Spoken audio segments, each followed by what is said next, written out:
road. You know I like Mr. Clark.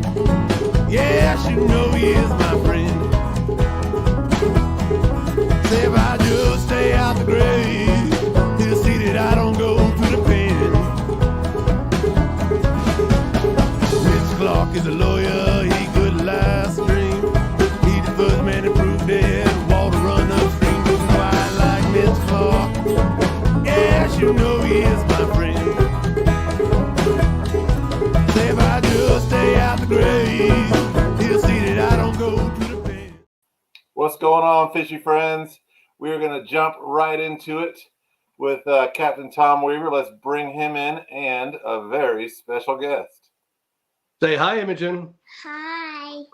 You gonna let Daddy do his fishing show? Yeah. Okay. Say hi, everybody. I'm gonna go and watch my movie now. Imogen, do you like? I'm gonna go and watch my movie now. Imogen, do you like fishing? Yeah. Show me how big the biggest fish you've ever caught was. Biggest fish you got? A big fish in Key West. The biggest one's in Key West. But you Show did me with your say. hands. This big? Hold your hands. How wide? How's the biggest fish you've caught? No, how many? No, how wide? It's like this. About that big. Yeah, because That's I a went good up one. on Blue Angels Day and it was like this big. Yeah, last year on Blue Angels Day. Yeah. Yeah, and it pooped. I was holding it with a baby wipe. And he said, I might, since she's holding in a baby wipe, I'm gonna go poop. And he went poop on the baby wipe. Perfect. Cause I hold him in with a baby wipe cause they're too slimy. Jimmy, I don't like fish scales. when I fish with my friends, the fish poop all over me every time. They don't poop on any of my friends. They don't poop on Mr. Fig. They don't poop on, on Mr. Brian. They poop on me. I don't know why. Cause they don't hold them? Yeah, maybe they don't hold their fish. It's only if you hold your fish do they poop on you, right? Yep. All right, you go watch your movie. Say bye, everybody. Bye, everybody. Gotta go and Bye, watch Imogen. episode 2, Ice Age. Have fun watching Ice Age. How's everybody doing tonight? How you doing, Captain Weaver? I had a cancellation today on opening day of 2 fish per day, and it was great. I needed a break. I've been fishing so much that it's nice to get a day off. So Well, then, if you've been fishing a lot, then you probably have a lot to talk about. I do. So let's do the 2-minute bite real quick. Let's talk about the fish that's biting the most, your technique, and what are you using? So just lit up in the past 3 or 4 days. Top water just started. Temperature finally climbed up through the 60s. So it's top water, all your normal top water spots. We're stacking on the fish, getting there first 45 minutes of the day. Super Spooks XT, the redhead silver one, the one knocker's working. So lighter colors, the lighter color ones are working. And my 2 minutes is striped bass on big spooks. Flat water, so don't need poppers or anything like that. Yeah, I haven't been fishing top water in the morning recently, but in the evening pretty recently. We had a whole lot of fun, man. It seems like the striped bass really only like top water early in the morning and, right before dusk. But that's a whole lot of fun. They talk about, selling out to hit a top water lure. Those things hit top water with exuberance. Yes. So we've been waiting for it was a strange sort of past 3 or 4 weeks. It got pretty warm, and then there was a little bit of a cold dip in the water temperature. We had 66 in late April, and then dipped right down into the mid 50s through early May.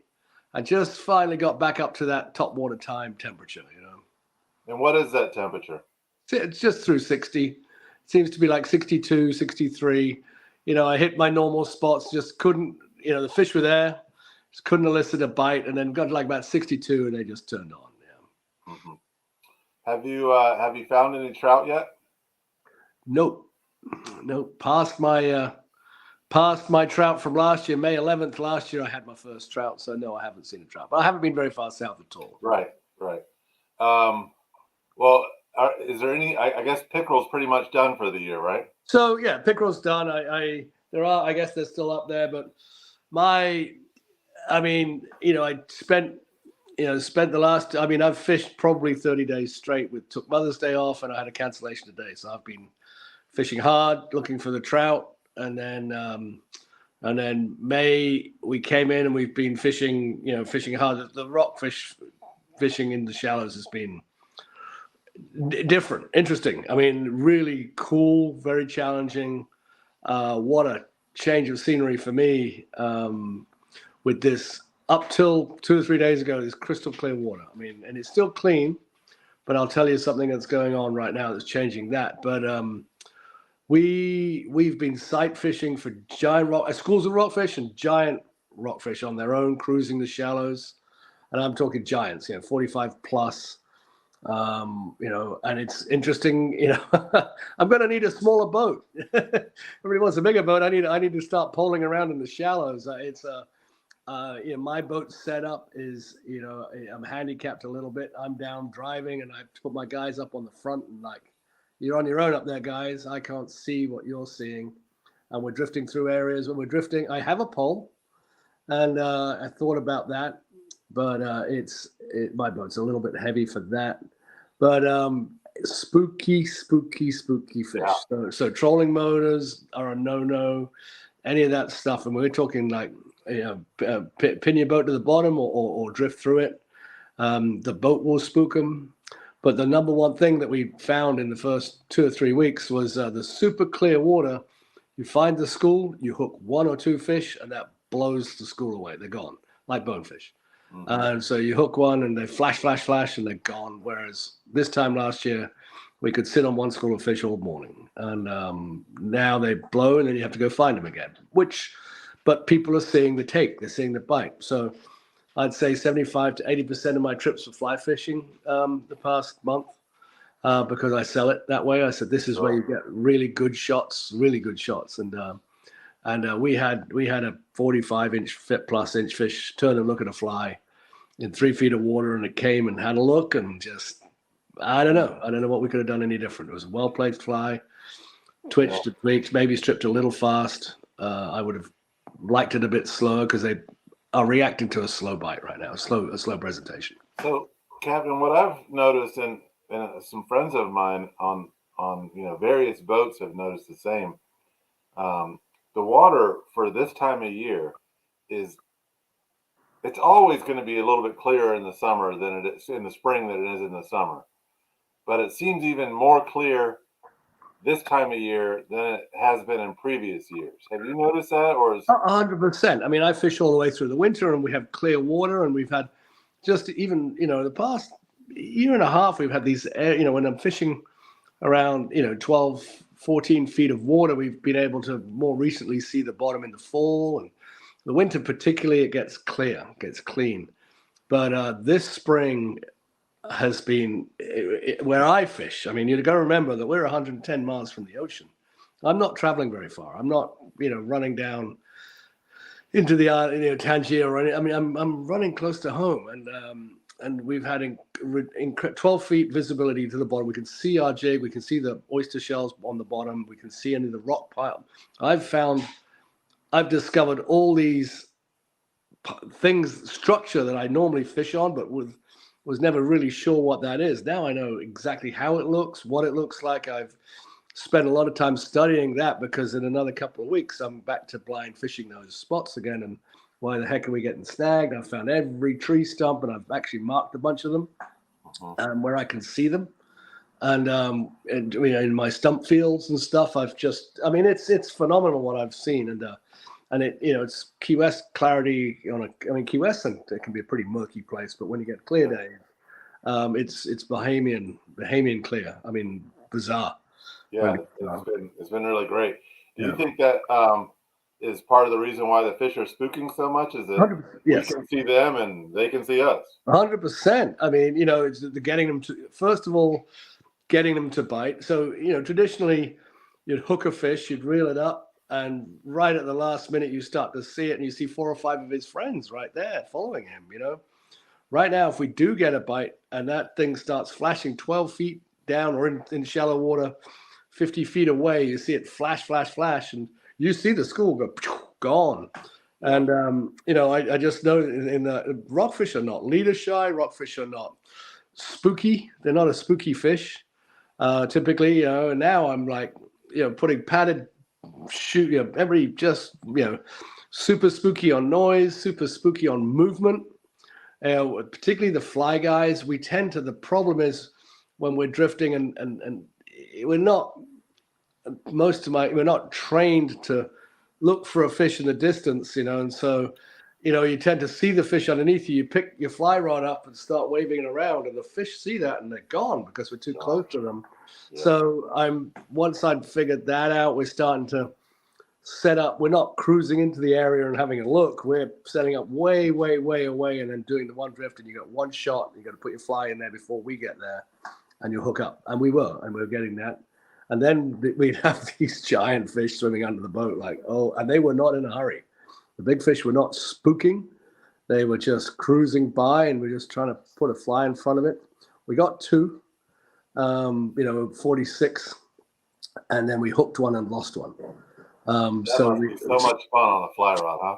Yeah, and pretty remarkable that we to get the 46 in 3 feet of water was amazing. Yeah, that was a jig. I mean, that was on a jig. It wasn't on a fly. But if you guys haven't caught a large fish like that in shallow water. And of course, hang on a second. Just give me a second. Sure. That fish feels like it's significantly bigger because when a fish has a lot of deep water to dive, a lot of what you're getting is a straight down pull. When it has nowhere to go, you're getting much longer runs. Well, and it's the problem. The one we hooked, of course, because of the fish, I downsized everything to 12-pound leader. Yeah, because they were so shy. They're leader shy, so I'm doing everything I can to get these fish to bite. I had a 4-inch jig, 3/8 ounce jig head, 4-inch jig, 3 feet of water, and bam, off he went. Of course, he turns around and runs back.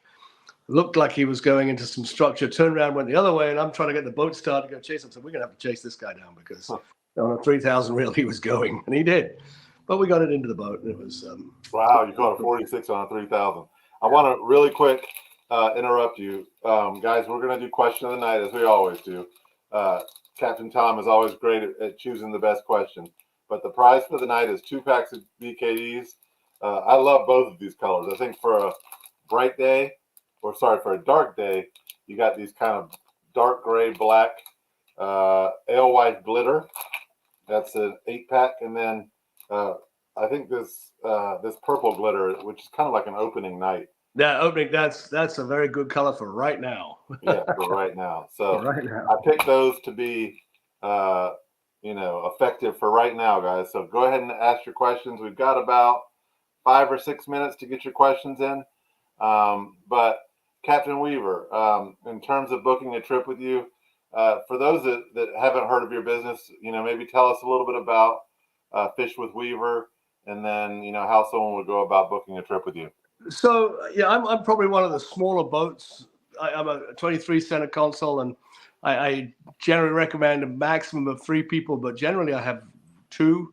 And then I do a lot of fly fishing, which is either one and we can definitely do fly fishing off the front and 2 fly fishermen. But I get a lot of singles, but 2 fly fishermen or fly fishermen and somebody jigging off the back. And so I run a smaller, more tailored trip. And it's not all fly. I do beginners as well and everything like that. I run out of Annapolis, so I stay fairly close to home. I'm always leaving from the same spot. My boat's small, so I poke it into places that a lot of other people can't even get, and that's actually an advantage for me, because I've had to be known to hop out and push us off a sandbar on a 20 with a 20. We get pretty wedged up on a sandbar occasionally, but so those are trips. I'm pretty full. I don't have a weekend until. Friday, Saturday, Sunday until July at the moment. I think I've got some June dates available midweek. During the week, but I like fishing during the week, man. I mean, if I have much better. Yeah. If I have my choice, weekdays are so. Weekdays make it so much easier for me, and if I'm if I'm comfortable, you're going to have a better trip, because I Saturday mornings I'm like, I'm in a just my brain's double churning to try and get to a spot before somebody else gets there. And Right. we're running out of spots. There's a lot of people out there. Yeah. Well, yeah, I'd recommend it. I love fishing with you, Captain Weaver. I mean, you're a wealth of knowledge. I mean, you and I fished recently on a tough day, and me and Fig talk about it all the time, how you were able to go to that spot, and we saw one fish on the side imaging, and you caught it. Well, I mean, I should have done, and it's not good for me to do that, but I need, yeah. It's impressive. I mean, that's hard to do. Rockfish are difficult to catch when they're alone. Right. And you found that one fish, but I'll always let you guys cast first. Put it that way. I mean, if you miss it, then I'll have a crack at it. If we're gonna screw it up, you may as well catch it. Now we have some questions coming in. Colin with Big Yacker Fishing says, "When do you recommend live lining? In what month?" Well, the guys live line today. They started, and so they're going live lining up against structure, and a big structure, including. So today was interesting. I was off the water, and my phone started blowing up about 7:30, 8 o'clock, 8:30 from all the bigger charter boats. Where are the fish? Where they couldn't find them. They had outgoing tide. The fishing's been really good on the incoming at the moment, and so they started panicking, and they were calling me. And because they know that I'm fishing for these 22 to 25-inch fish every day, and they haven't been. So hot bites have been the big structure on the incoming, and they were live. And there's a few live lining boats. You've got to find your spot, but it's here. And so it's starting. Live linings now. Yeah, I always have learned that if I'm fishing a jig and I look over and I see someone dropping an alewife on a live line hook, I'm like, well, time to move. Not always. Not always. Oh, absolutely. I can outfish those guys. And sometimes, and more as the season moves on a little bit, when they're used to that pin bait, the jig can outfish it. But early season, they're going to grab a bait. But as it's sort of July, when they're like, we've seen that before, then jigs are actually sometimes more effective. Never heard that. Robbie Lahart says, what 4-inch plastic are you using in 3 inches of water to jig? 3 feet of water, excuse me, 3 feet of water. So let. I already know what it is. But no, I'm going to blow your mind. Oh, really? It's not the same one that you have 6 million of? It's exactly the same one, but it's white. I had to go buy white paddle tail. I didn't even own a white paddle tail. And guys, if you've watched this fishing report, this particular one, we've been doing this for about a year monthly, and I swear he's pulled out that 4-inch chartreuse paddle tail like almost all of these shows, except for the pickerel ones. So I'm at the farm. I'm not at the shop, but I went out with some kids in looking for specks, and the fish were loaded, the crystal clear water. And I think we got 3 fish. I'm like, this is crazy. So I went back and what's wrong?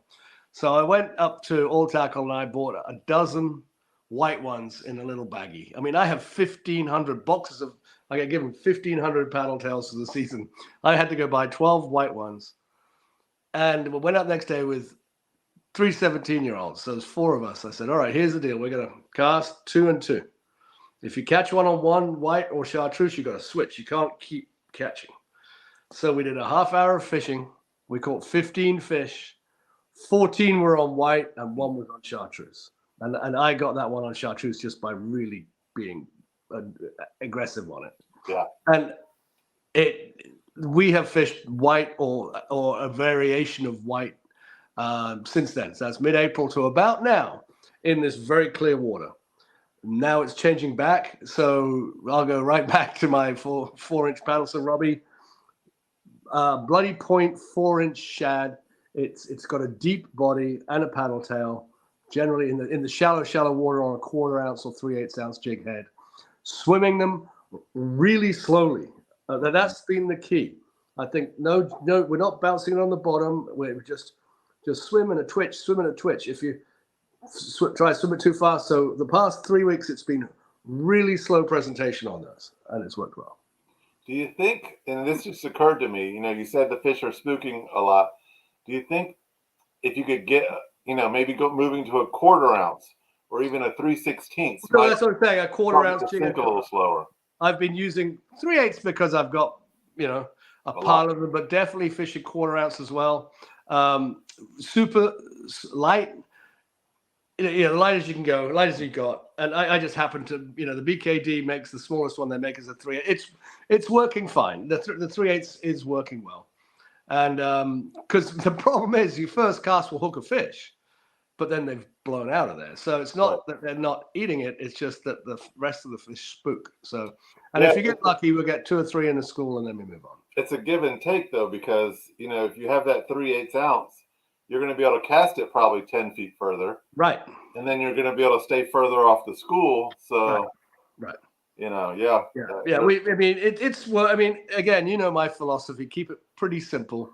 Right. I'm sure if I was on my own, I'd be experimenting. I'm always experimenting off the back, generally with like a GI quarter ounce pink and white. And, I'm always experimenting, but inevitably I hook something up, hand the rod to somebody, and then that rod's now in circulation and no longer an experiment. Okay. Well, that's what experimenting is for.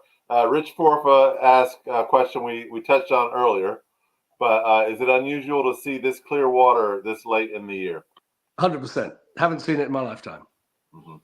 I mean, people have asked me, I've been fishing here for 33 years, 1990.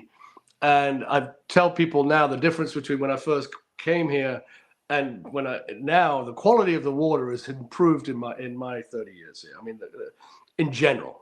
And, but I've not seen that. And it's due to the really dry, warm winter/spring. Right. For sure. Yeah. Right.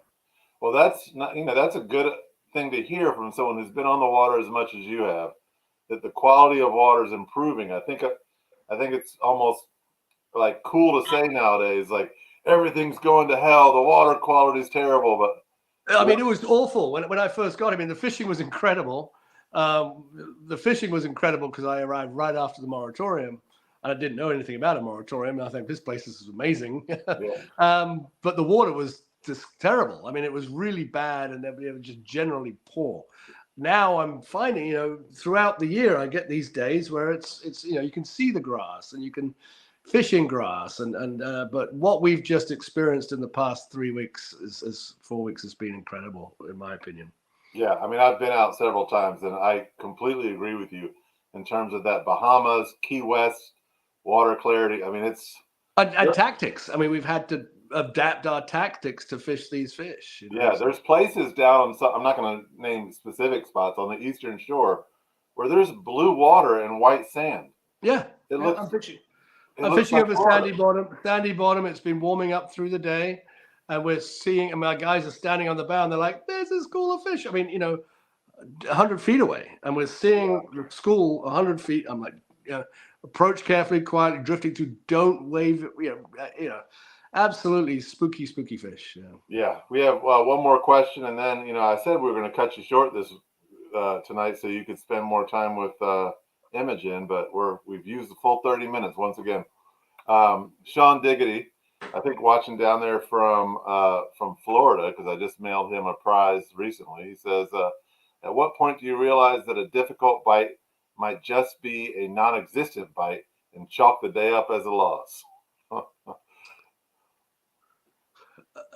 Good question, and that touches right back onto the problem we had at the beginning of last week, mayworms. And as soon as the mayworms came in, we were actually the fish just were not eating, and we expect that. And then we were getting worms on the hooks off the bottom. I'm like, well, we've got a mayworm bite. So I rounded out.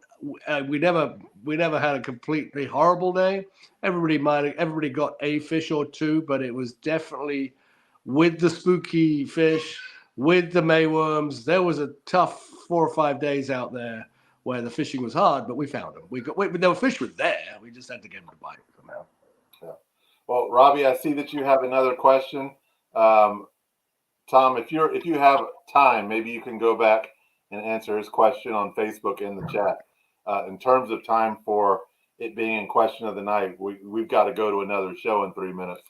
So, Tom, do you have a winner for question of the night tonight? I'm gonna go Robbie Lahart picking the 4-inch paddle tail, bloody point battle tail, chartreuse, and now white. Well, that works out perfectly because Robbie Lahart was the one who didn't get his second question answered.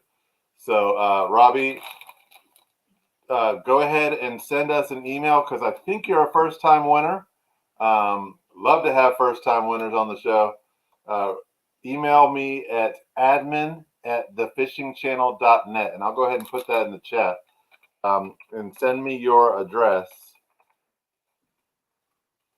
Yeah, he said he is a first-time winner. Send me your address. What is it? Stuff on my screen, or is it a typo? .net. And we'll get that prize out to you probably later on this week, and you should receive it early next week. Captain Tom, you're the man. Thanks so much for taking the time away from being a dad and one of the hardest working guys on the bay. So I really appreciate you making time for us. Thanks everyone for watching, and catch us in 3 minutes. We're going to head down to South Carolina and do the South Carolina Inshore Fishing Report. Cheers. Thank you. Thanks.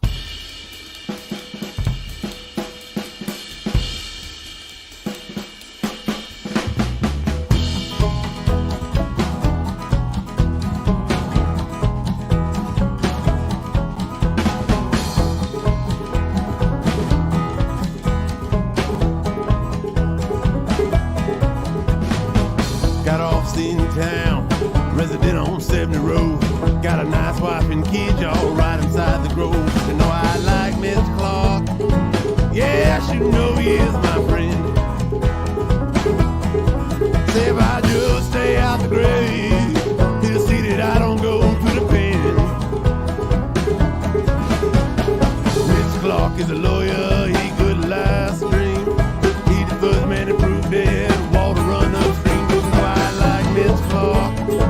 Yes, you know he is my friend.